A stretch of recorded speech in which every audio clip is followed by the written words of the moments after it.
नमस्कार, खबरें पहाड़ों की देख रहे हैं आप और मैं हूं आपके साथ विवेक तिवारी। बुलेटिन की शुरुआत करते हैं देहरादून से बड़ी खबर के साथ। तो देहरादून से बड़ी खबर है जहां उत्तराखंड में आज से नई शिक्षा नीति को लागू कर दिया गया है।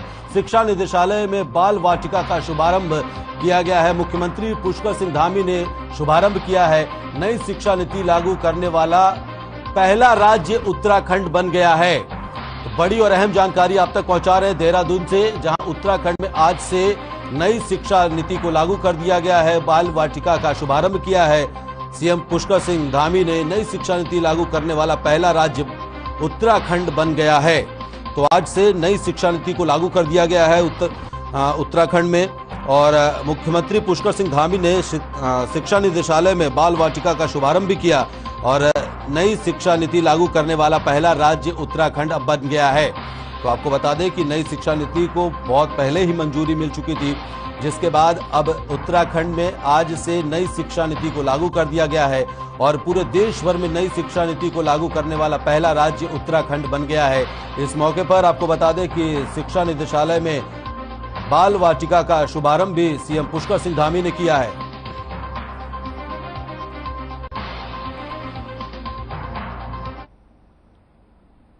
वहीं हल्द्वानी में कांग्रेस प्रदेश प्रवक्ता दीपक बलूटिया ने राज्य सरकार को खनन प्रेमी बताया है। साथ ही लाल कुआं के देवरामपुर क्षेत्र में एलिफेंट कॉरिडोर में खनन की परमिशन दिए जाने पर सवाल भी खड़े किए हैं। दीपक बलूटिया ने सरकार को घेरते हुए कहा कि इस सरकार को बेरोजगारी महंगाई नहीं दिखाई देती, बल्कि सरकार को खनन दिखाई देता है।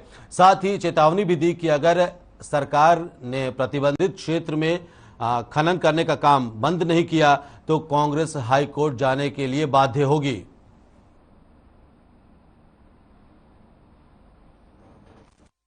होता है जिस तरह से एलिफेंट कॉरिडोर जो देवरामपुर और लालकुआं के बीच में एलिफेंट कॉरिडोर 2.4 किलोमीटर में जो जिस तरह से पीसीसीएफ ने अनुमति दी है खनन की, तो उससे साफ प्रतीत होता है कि सरकार का खनन प्रेम, सरकार को जो जन मुद्दे हैं, ज्वलंत मुद्दे हैं, उसकी ओर ध्यान नहीं है, संज्ञान नहीं है, जो कि नियम विरुद्ध काम है। क्योंकि उनको आरबीएम दिख रहा है, उनको रेता दिख रहा है, उनको बजरी दिख रहा है, उनको उत्तराखंड के बेरोजगारों की आवाज नहीं सुनाई दे रही। वहीं उधम सिंह नगर जिले के किक्षा में 15 सालों तक नगर पालिका के सभासद रहे लूट के आरोपी कांग्रेसी नेता धनीराम की बीजेपी सदस्यता रद्द की जा चुकी है और बीजेपी जिला अध्यक्ष विवेक सक्सेना ने धनीराम की सदस्यता को रद्द कर दिया है। इसके बाद से ये मामला चर्चा का विषय बना हुआ है। बताया जा रहा है कि 2 दिन पहले कांग्रेसी नेता धनीराम और उनके बेटे के खिलाफ लूट और मारपीट का केस भी दर्ज हुआ है, जिसके बाद बीजेपी की तरफ से यह फैसला लिया गया है। कहा जा रहा है कि गिरफ्तारी से बचने के लिए कांग्रेसी नेता धनीराम ने बीजेपी का दामन थामा था और धनीराम के सुबह बीजेपी ज्वाइन करने और शाम को सदस्यता रद्द होने का मामला वाकई हैरान कर देने वाला है।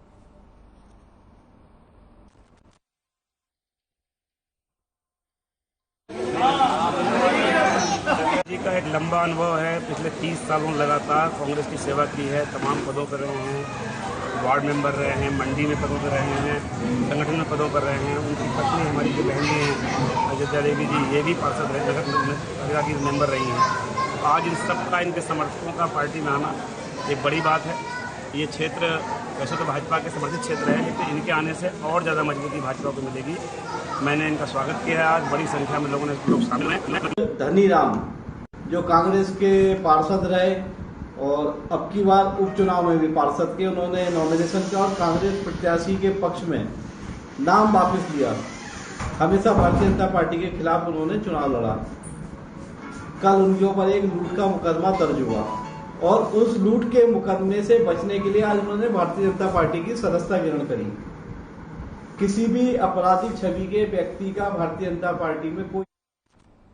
वहीं केंद्र और राज्य सरकार की तरफ से सिंगल यूज प्लास्टिक पर प्रतिबंध लगाने के बाद रामनगर में भी अब प्रशासन पूरी तरह से अलर्ट मोड में है। नगर पालिका और प्रशासन ने मिलकर इसके खिलाफ अभियान चलाया हुआ है और तहसीलदार बीसी पंत के नेतृत्व में चलाए गए अभियान से बाजारों में हड़कंप भी मच गया। अभियान के दौरान व्यापारियों और जनता से अपील की गई है कि प्लास्टिक का कम से कम यूज किया जाएगा। अभियान के तहत कुछ लोगों के चालान भी काटे गए हैं।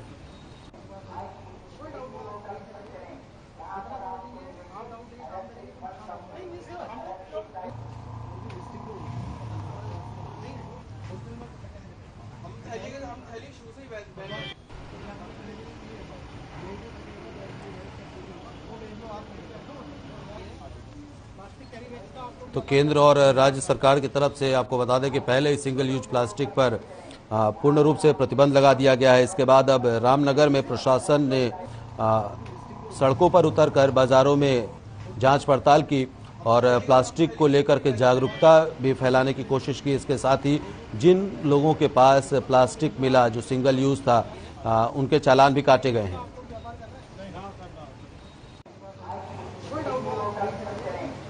देखिए, भारत सरकार और उत्तराखंड शासन की अधिसूचनाओं में बड़ा स्पष्ट किया गया है कि सिंगल यूज़ प्लास्टिक जो है, जिसमें ईयरबड्स हैं, प्लास्टिक और थर्माकोल के पैकेजिंग है और ये विशेष तौर पर उनके जो ग्लासेस हैं, इनको प्रतिबंधित कर दिया गया है। यानी कि अब इनकी बिक्री और उत्पादन पूर्णतः निषेध कर दिया गया है। और ऐसा यदि कोई उत्पादन करता है तो उसको 5 लाख रुपए का जुर्माना भी आरोपित किया जाएगा। साथ ही यदि कोई रिटेलर उसको रिटेल करता है तो 1 लाख की पेनल्टी भी उसमें प्रावधानित की गई है। वहीं अल्मोड़ा के जागेश्वर धाम में लगने वाले श्रावणी मेले को लेकर तैयारियां पूरी कर ली गई हैं। जिलाधिकारी वंदना ने श्रावणी मेले को लेकर की गई तैयारियों की समीक्षा बैठक ली है। 16 जुलाई को इस मेले का उद्घाटन होना है। मुख्यमंत्री पुष्कर सिंह धामी इस मेले का उद्घाटन करेंगे। मेले के दौरान लोकल उत्पादों के लिए भी स्टॉल लगाए जाएंगे। तो 16 तारीख से मेले का शुभारंभ हो जाएगा।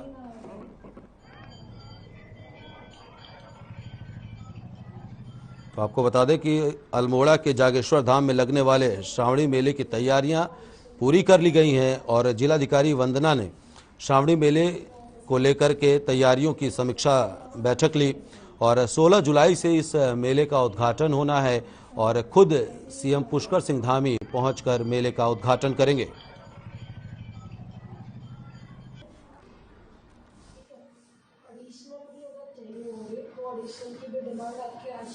को विदित है कि 16 तारीख से हमारा श्रावणी मेला है वो शुरू होने वाला है। आज डीएम साहब ने एक बैठक ली थी, उसमें पुजारीगण भी थे और हमारे जो संबंधित विभाग हैं, बैंक डिपार्टमेंट थे, वो लोग भी थे। तो जो इशू जिस विभाग से संबंधित है, जो काम जिस विभाग को करना है, तो उनको डायरेक्शन दे दिए हैं और वो 2-3 दिन में पूरे हो जाएंगे। और इसी बीच बड़ी खबर है देहरादून से। आपको बता दें कि पद्मश्री अवधेश कौशल का निधन हो गया है।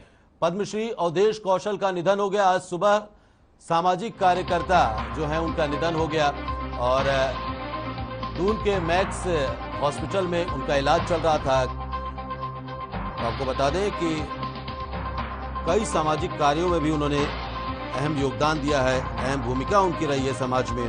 पद्मश्री सम्मान से भी नवाजे गए और अब उनका निधन हो गया है। पद्मश्री अवधेश कौशल का निधन हो गया है। आज सुबह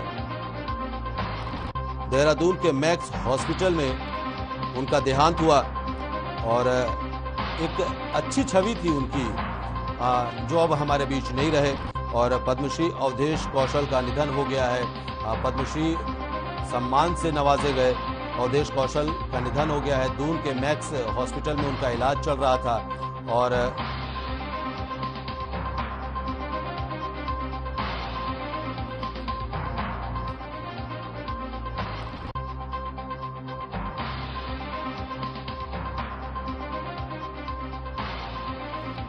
देहरादून से बड़ी और अहम जानकारी आप तक पहुंचा दें। आपको बता दें कि पद्मश्री अवधेश कौशल का निधन हो गया है और कई सामाजिक कार्यों में इनकी जो भूमिका थी वो बेहद अहम थी और इनके द्वारा किए गए कार्यों के लिए पद्मश्री सम्मान से भी नवाजा गया और देहरादून के मैक्स हॉस्पिटल में उनका इलाज चल रहा था और इलाज के दौरान उन्होंने दम तोड़ दिया।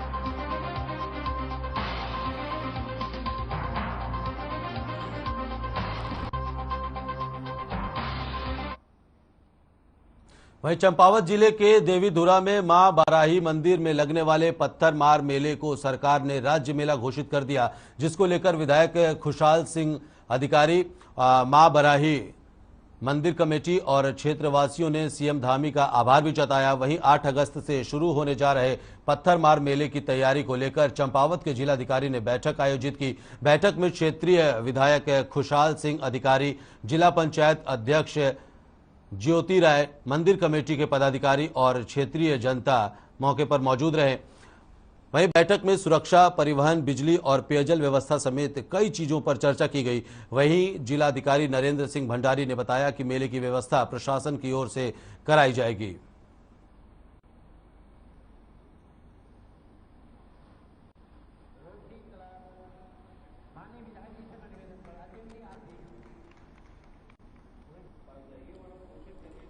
तो आपको बता दें कि चंपावत जिले के देवीधुरा में मां बाराही मंदिर में लगने वाले पत्थरमार मेले को सरकार ने राज्य मेला घोषित कर दिया है, जिसको लेकर विधायक खुशहाल सिंह अधिकारी, मां बाराही मंदिर कमेटी और क्षेत्रवासियों ने सीएम धामी का आभार भी जताया। वहीं 8 अगस्त से शुरू होने जा रहे पत्थरमार मेले की तैयारी को लेकर चंपावत के जिलाधिकारी ने बैठक आयोजित की। बैठक में क्षेत्रीय विधायक खुशहाल सिंह अधिकारी, जिला पंचायत अध्यक्ष ज्योति राय, मंदिर कमेटी के पदाधिकारी और स्थानीय लोग मौजूद रहे। बैठक में सुरक्षा, परिवहन, बिजली और पेयजल व्यवस्था समेत कई बिंदुओं पर चर्चा की गई। वहीं जिलाधिकारी नरेंद्र सिंह भंडारी ने बताया कि मेले की व्यवस्था प्रशासन की ओर से कराई जाएगी।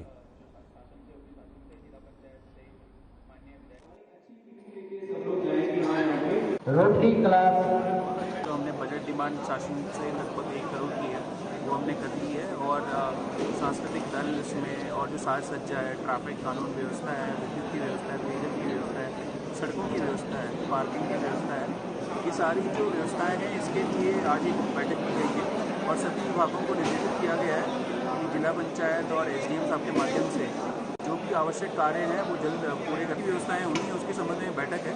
अभी लगभग 1 माह का समय है जिसमें सारे। वहीं नीलकंठ मेले के दौरान आने वाले लाखों श्रद्धालुओं की आस्था को ठेस न पहुंचे, इसके लिए प्रशासन ने कांवड़ क्षेत्र में 14 जुलाई से 26 जुलाई तक मीट की दुकानें बंद करने का प्रस्ताव शासन को भेजा है। स्कूली बच्चों की सुविधा के लिए 20 से 26 जुलाई तक स्कूल बंद करने का भी प्रस्ताव डीएम को भेजा गया है। दोनों ही मामलों में शासन से आदेश मिलते ही स्थानीय प्रशासन आदेश को लागू करेगा। सोमवार को एसडीएम शैलेंद्र सिंह नेगी ने सामाजिक, धार्मिक, परिवहन, व्यापार मंडल सहित तमाम संस्थाओं के पदाधिकारियों के साथ बैठक की। इस दौरान नीलकंठ मेले की कांवड़ यात्रा को लेकर प्रशासन की ओर से की गई अभी तक की तैयारियों की जानकारी भी ली गई।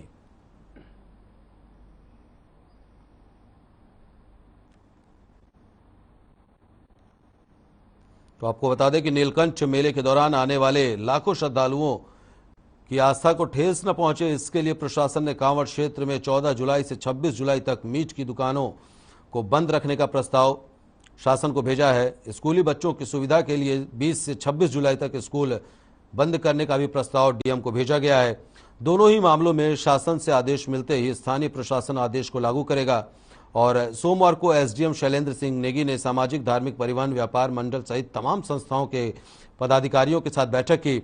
इस दौरान नीलकंठ मेले की कांवड़ यात्रा को लेकर प्रशासन की ओर से की गई सभी तैयारियों की जानकारी भी ली गई। मुख्यतः जो कांवड़ होती है वो गंगोत्री और नीलकंठ की ओर जाती है और उसका जो मुख्य पड़ाव है वो ऋषिकेश होता है। इसके लिए हमने विशेष रूप से जो प्रबंध किए हैं उनमें हमने आईडीपीएल में 3 बड़ी पार्किंग बनाई है, जिनमें लगभग हम छोटी बड़ी जो गाड़ियां हैं 10,000 तक के वाहनों का जो है हम व्यवस्था करवा रहे हैं, जिससे कि हम उनको वहां पर पार्क करवा सकें। और उसके बाद जो रूट हमने तय किया है उस रूट से। वहीं हल्द्वानी के हीरानगर का एक वीडियो इन दिनों काफी वायरल हो रहा है। वीडियो में लड़कियों के 2 गुटों के बीच सड़क पर ही डंडे चलते दिखाई दे रहे हैं। सोशल मीडिया पर वायरल हो रहा यह मारपीट का वीडियो योगा पार्क के बाहर का बताया जा रहा है, जहां मौके पर मौजूद लोगों ने मारपीट का वीडियो बनाया था। गनीमत रही कि मारपीट के दौरान किसी को कोई गंभीर चोटें नहीं आई। तो ये वो वीडियो है आपकी स्क्रीन पर, जहां लड़कियों की 2 गुटों के बीच झड़प हो गई और लड़कियां एक दूसरे पर डंडों से भी वार करती हुई नजर आई। तस्वीरें आप देखिए किस तरह से लड़कियों की 2 गुटों के बीच में झड़प हो गई और मौके पर मौजूद कुछ लोगों ने इस पूरे घटनाक्रम का वीडियो बना लिया और सोशल मीडिया पर वायरल कर दिया, जिसके बाद ये वीडियो अब खूब वायरल हो रहा है। योगा पार्क के बाहर का ये वीडियो बताया जा रहा है।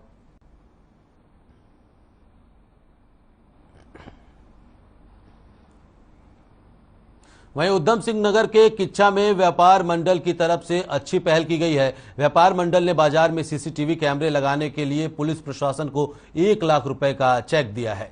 व्यापार मंडल के पदाधिकारियों ने एसपी सिटी मनोज कत्याल को 1 लाख रुपए का चेक सौंपते हुए हर संभव सहयोग का भरोसा दिया है। व्यापार मंडल की तरफ से दिए गए पैसों से पुलिस तमाम जगहों पर सुरक्षा के लिए सीसीटीवी कैमरे लगवाएगी। वहीं एसपी सिटी मनोज कुमार ने व्यापार मंडल पदाधिकारियों का आभार भी व्यक्त किया है।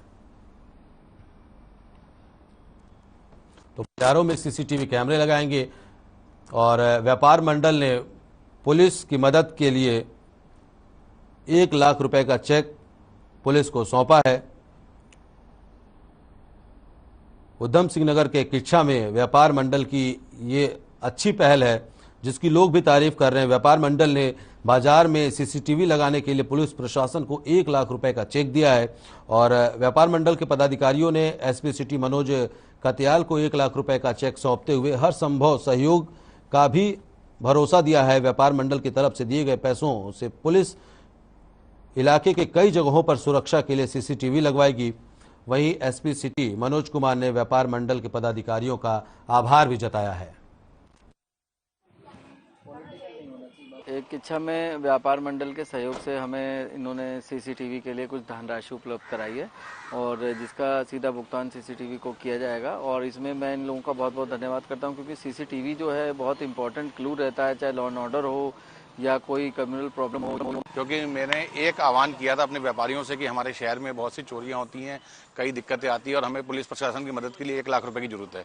तो मेरे व्यापारियों ने हाथ बढ़ाकर मेरे कंधे से कंधा मिलाकर मुझे उसका सहयोग दिया। मैं उनका बहुत बहुत धन्यवाद करूंगा। और दूसरी बात, मैंने पुलिस प्रशासन को आज 1 लाख रुपए का चेक सौंप दिया। खबर लक्सर से, जहां प्रदूषण नियंत्रण बोर्ड की टीम शुगर मिल पहुंची और टीम के सदस्यों ने शुगर मिल द्वारा स्थापित शराब फैक्ट्री के आसपास घरों में मौजूद हैंडपंप से पानी के सैंपल भी लिए।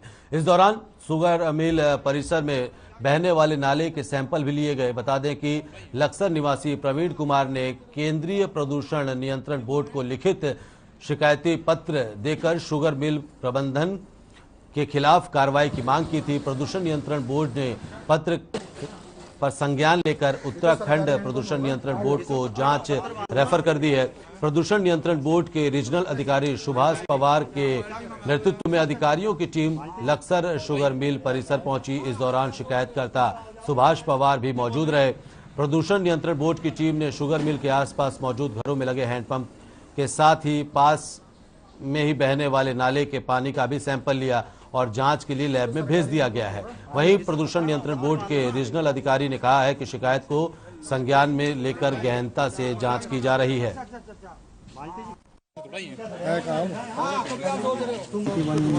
प्रदूषण नियंत्रण नई दिल्ली में मैंने शिकायत पत्र दिया था और उसके बाद वो पत्र देहरादून आया, देहरादून से उड़की आया।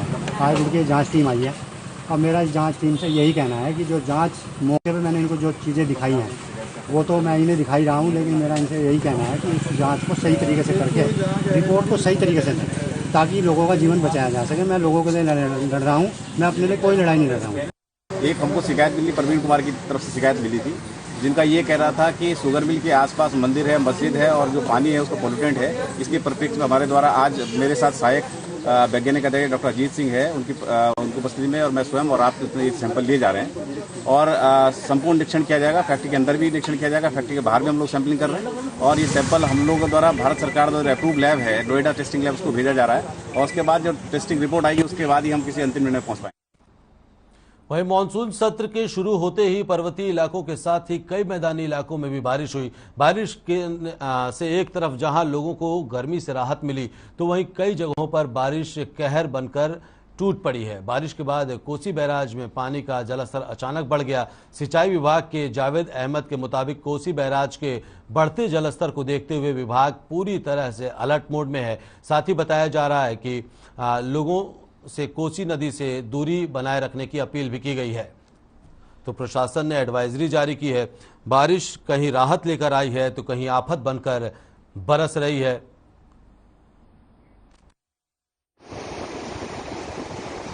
अड़मोला में तो पानी कमी है, बारिश भी नहीं हो रही है। ये लोकल पानी हुआ है, ये 15 किलोमीटर लगभग ऊपर बारिश हुई है, जिससे 9:30 बजे के लगभग पानी बढ़ गया था। 48 से 36 क्यूसेक हो गया था। अब धीरे धीरे पानी जो है कम हो रहा है।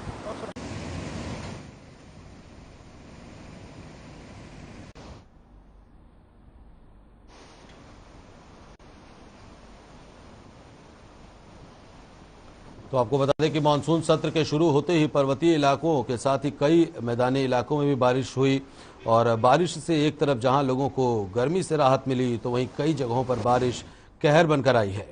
आपको बता दें कि बारिश के बाद कोसी बैराज में पानी का जलस्तर अचानक बढ़ गया। सिंचाई विभाग के जावेद अहमद के मुताबिक कोसी बैराज के बढ़ते जलस्तर को देखते हुए विभाग पूरी तरह से अलर्ट मोड में है। साथ ही बताया कि लोगों से कोसी नदी से दूरी बनाए रखने की अपील भी की गई है। तो लोगों को साफ तौर पर कोसी नदी से दूर रहने के लिए कहा गया है, क्योंकि लगातार जिस तरह से पर्वतीय इलाकों में बारिश हो रही है और वो पानी जैसे जैसे आगे बढ़ रहा है वैसे वैसे विकराल रूप भी धारण करते जा रहा है और इसी को लेकर के प्रशासन अलर्ट मोड में है और लोगों से कोसी नदी से दूर रहने की अपील की गई है।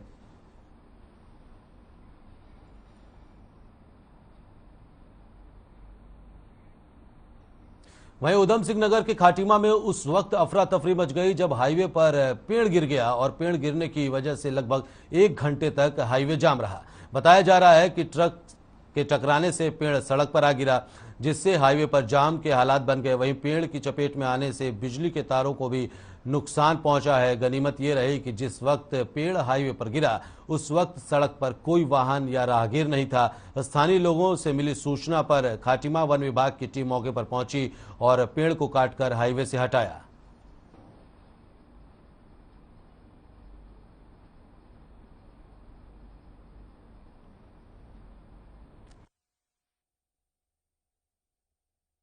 ये पहले से ही पेड़ बहुत ज्यादा जानलेवा था। इसकी समय समय पर कई बार वन विभाग को इसकी सूचना दी गई। वन विभाग के कई कर्मचारी यहाँ पर आए और वो अपना सर्वे करके चले गए। उसके बाद अन्य भी कई पेड़ यहाँ पर जानलेवा हैं, लेकिन वन विभाग केवल सर्वे करके चला जाता है। आज ये दुर्घटना तो होनी थी क्योंकि ये इस पेड़ ने गिरना ही था, लेकिन बहुत गनीमत की बात ये रही कि ये किसी के ऊपर न गिर के आज केवल रोड पर सूचना मिली कि तकरपुर जो है तकरपुर रोड पर हाईवे के पास में एक पेड़ जो है शीशम का जो है गिर गया है और सूचना के अनुसार तुरंत इसको जो है हमारे द्वारा जो है कटवा करके इसको रोड खोल दी गई है और जो है आवागमन। वहीं कांवड़ यात्रा की तैयारियां जोरों पर चल रही है। इस समय कांवड़ यात्रा को लेकर प्रशासनिक स्तर पर सभी विभागों को तैयार रहने के निर्देश दे दिए गए हैं। तो वहीं स्वास्थ्य विभाग के अधिकारी भी कांवड़ यात्रा को लेकर अपनी तैयारी पूरी कर ली है और नारसन सामुदायिक स्वास्थ्य केंद्र में कांवड़ यात्रा को लेकर एक बैठक आयोजित की गई, जिसमें होने वाली कांवड़ यात्रा को लेकर नोडल अधिकारी डॉक्टर विवेक गर्ग ने बताया कि नारसन सामुदायिक स्वास्थ्य केंद्र की ओर से सभी तैयारियां कर ली गई हैं, जिससे कांवड़ मेला सुचारू रूप से संपन्न हो सके। आगे उन्होंने बताया कि आसफ नगर सहित मंगलौर के नहर पुल और नसीरपुर पुल पर 3 शिविरों का आयोजन किया जाएगा। कांवड़ पटरी की चेकिंग वगैरह चल रही थी और सभी कर्मचारियों की और डॉक्टर्स की ड्यूटी लगाई गई है, जिसके विषय में आज जो है सभी कर्मचारियों को और अधिकारियों को बुलाकर बैठक की गई है कि जिससे कांवड़ मेला सुचारू रूप से संपन्न हो सके। उनके लिए मरहम पट्टी का सारा इलाज कराया गया है और सारी दवाइयाँ वगैरह की सब व्यवस्था हो गई है।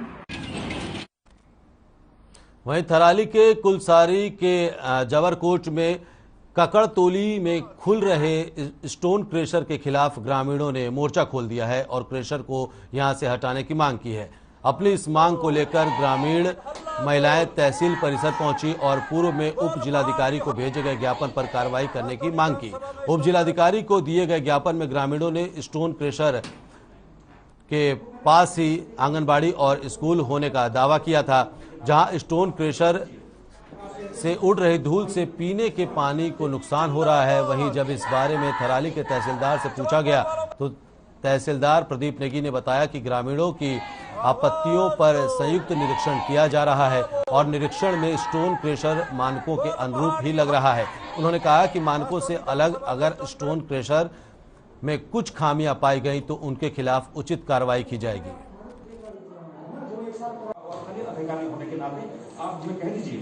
विगत 1 महीना पहले हमने यहाँ पे एक ज्ञापन दिया था जिसकी जांच हुई, जिसमें हम लोग मौजूद नहीं थे, जिसमें हमें शामिल नहीं किया गया था और हमारे मुद्दों को उसमें नकार दिया गया है। उसमें जो हमारे धारे का पानी था उसको बिल्कुल नकार दिया गया है कि इसका इससे कोई संबंध नहीं है। जबकि जिस दिन अगर एक भी दिन हमारे ग्राम सभा में पानी ना आए तो हमारी पूरी ग्राम सभा वहीं जाती है और जो हमारे स्कूल है, प्राथमिक स्कूल, वहाँ के बच्चों का जो भोजन है वो भी उसी पानी से बनता है। करने के बाद आजकल खेतों में गुड़ाई निराई चल रही, वो करने के साथ साथ वहाँ पर आंदोलनरत हैं और अपनी पूरी ताकत के साथ हम लोग इस आंदोलन में लगे हुए हैं और हम कोशिश करेंगे कि ये जो प्रेशर है ये बंद हो। अब प्रशासन से भी हमारी निवेदन है कि वो हमारी सुने और हमारे साथ खड़ा होकर जो सही चीजें हैं उस। तो फिलहाल इस बुलेटिन में इतना ही। रुक रहे छोटे से ब्रेक के लिए। हर खबर पर खबरों का सिलसिला लगातार जारी है।